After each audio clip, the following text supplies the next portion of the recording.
couple of quick administrative matters before we start, Madam Secretary. There are predetermined breaks, but I want to make it absolutely clear we can take a break for any reason or for no reason. If you or anyone would just simply alert me, then we will take a break, and it can be for any reason or for no reason. To our guests, we are happy to have you here. The witness deserves to hear the questions, and the members deserve to hear the answers. So proper decorum must be observed at all times. No reaction to questions or answers. No disruptions. Some committees take an incremental approach to decorum. I do not. This is your one and only notice. Madam Secretary, the ranking member and I will give opening statements, and then you will be recognized for your opening statement, and then after that, the members will alternate from one side to the other. And because you have already been sworn, we will go straight to your opening. So I will now recognize myself, and then recognize Mr. Cummings, and then you, Madam Secretary. Chris Stevens, Sean Smith, Glenn Doherty, and Tyrone Woods served this country with courage and with honor.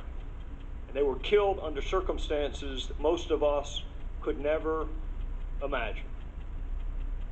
Terrorists pour through the front gate of an American facility, attacking people and property with machine guns, mortars, and fire. It is important that we remember how these 4 men died. It is equally important that we remember how these 4 men lived and why. They were more than 4 images on a television screen. They were husbands and fathers and sons and brothers and family and friends. They were Americans who believed in service and sacrifice. Many people speak wistfully of a better world, but do little about it. These 4 went out and actually tried to make it better, and it cost them their lives. So we know what they gave us. What do we owe them? Justice for those that killed them. We owe their families our everlasting gratitude, respect. We owe them and each other the truth. The truth about why we were in Libya. The truth about what we were doing in Libya. The truth about the escalating violence in Libya before we were attacked and these 4 men were killed. The truth about requests for additional security. The truth about requests for additional personnel. The truth about requests for additional equipment. The truth about where and why our military was positioned as it was on the anniversary of 9/11. The truth about what was happening and being discussed in Washington while our people were under attack. The truth about what led to the attacks, and the truth about what our government told the American people after the attacks. Why were there so many requests for more security personnel and equipment, and why were those requests denied in Washington?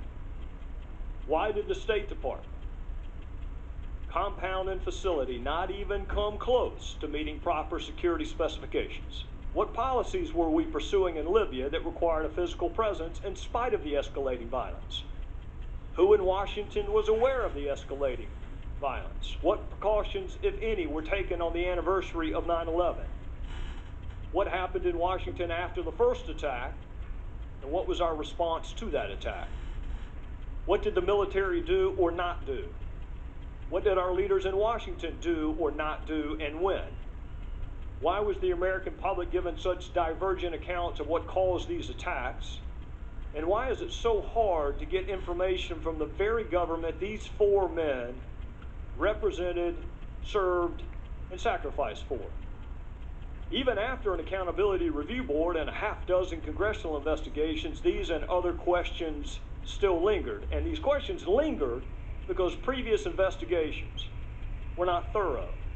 These questions lingered because those previous investigations were narrow in scope and either incapable or unwilling to access the facts and evidence necessary to answer all relevant questions. So the House of Representatives, including some Democrats, I hasten to add, asked this committee to write the final definitive accounting of what happened in Benghazi. This committee is the first committee to review more than 50,000 pages of documents because we insisted that they be produced. This committee is the first committee to demand access to more eyewitnesses because serious investigations talk to as many eyewitnesses as possible. This committee is the first committee to thoroughly and individually interview scores of other witnesses, many of them for the first time. This committee is the first committee to review thousands of pages of documents from top State Department personnel. This committee is the first committee to demand access to relevant documents from the CIA, the FBI, the Department of Defense, even the White House. This committee is the first committee to demand access to the emails to and from Ambassador Chris Stevens. How could an investigation possibly be considered serious without reviewing the emails of the person most knowledgeable about Libya? This committee is the first committee, the only committee, to uncover the fact that Secretary Clinton exclusively used personal email on her own personal server for official business and kept the public record, including emails about Benghazi and Libya, in her own custody and control for almost 2 years after she left office. You will hear a lot today about the Accountability Review Board. Secretary Clinton has mentioned it more than 70 times in her previous testimony before Congress. But when you hear about the ARB, you should also know the State Department leadership handpicked the members of the ARB. The ARB never interviewed Secretary Clinton. The ARB never reviewed her emails. And Secretary Clinton's top advisor was allowed to review and suggest changes to the ARB before the public ever saw it. There's no transcript of ARB interviews, so it's impossible to know whether all relevant questions were asked and answered. And because there's no transcript, it is also impossible to cite the ARB interviews with any particularity at all. That is not independent, that is not accountability, that is not a serious investigation. You will hear there were previous congressional investigations into Benghazi, and that is true. And it should make you wonder why those investigations failed to interview so many witnesses and access so many documents. If those previous congressional investigations were really serious and thorough, how did they miss Ambassador Stevens' emails? If those previous investigations were serious and thorough, how did they miss Secretary Clinton's emails? If those congressional investigations really were serious and thorough, why did they fail to interview dozens of key State Department witnesses, including agents on the ground who experienced the attacks firsthand? Just last month, 3 years after Benghazi, top aides finally returned documents to the State Department. A month ago, this committee received 1,500 new pages of Secretary Clinton's emails related to Libya and Benghazi, 3 years after the attacks. Now, a little over 2 weeks ago, this committee received nearly 1,400 pages of Ambassador Stevens' emails, 3 years after the attacks. It is impossible to conduct a serious, fact-centric investigation without access to the documents from the former Secretary of State, the ambassador who knew more about Libya than anyone else, and testimony from witnesses who survived the attacks. Madam Secretary, I understand there are people, frankly, in both parties who have suggested that this investigation is about you. Let me assure you it is not, and let me assure you why it is not. This investigation is about 4 people who were killed representing our country on foreign soil. It is about what happened before, during, and after the attacks that killed them.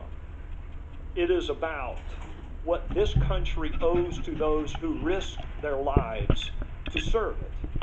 And it is about the fundamental obligation of government to tell the truth, always, to the people that it purports to represent. Madam Secretary, not a single member of this committee signed up to investigate you or your email. We signed up to investigate and therefore honor the lives of 4 people that we sent into a dangerous country to represent us, and to do everything we can to prevent it from happening to others. Our committee has interviewed 100 witnesses. Not a single one of them has been named Clinton until today. You were the Secretary of State for this country at all relevant times. So of course the committee is going to want to talk to you. You are an important witness. You are one important witness among 100 important witnesses. And I do understand you wanted to come sooner than today, so let me be clear why that did not happen. You had an unusual email arrangement, which meant the State Department could not produce your emails to us. You made exclusive use of personal email and a personal server. And when you left the State Department, you kept the public record to yourself for almost 2 years. And it was you and your attorneys who decided what to return and what to delete. Those decisions were your decisions, not our decisions. It was only in March of this year we learned of this email arrangement, and since we learned of this email arrangement, we have interviewed dozens of witnesses, only one of whom was solely related to your email arrangement. And that was the shortest interview of all, because that witness invoked his Fifth Amendment privilege against incrimination. Making sure the public record is complete is what serious investigations do, so it was important and remains important that this committee have access to all of Ambassador Stevens' emails, the emails of other senior leaders and witnesses, and it is important to gain access to all of your emails, Madam Secretary. Your emails are no less or no more important than the emails of anyone else.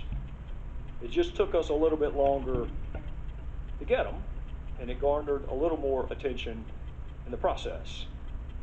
I want you to take note during this hearing how many times congressional Democrats call on this administration to make long-awaited documents available to us. They won't. Take note of how many witnesses congressional Democrats ask us to schedule for interview. They won't.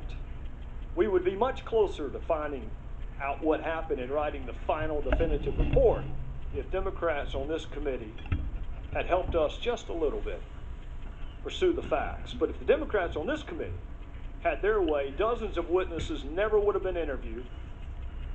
Your public record would still be private. Thousands of documents never would have been accessed. And we wouldn't have the emails of our own ambassador. That may be smart politics, but it is a lousy way to run a serious investigation. There are certain characteristics that make our country unique in the annals of history. We are the greatest experiment in self-governance the world has ever known. And part of that self-governance comes self-scrutiny, even of the highest officials. Our country is strong enough to handle the truth, and our fellow citizens expect us to pursue the truth wherever the facts take us. So this committee is going to do what we pledged to do and what should have been done, frankly, a long time ago, which is interview all relevant witnesses, examine all relevant evidence, and access all relevant documents.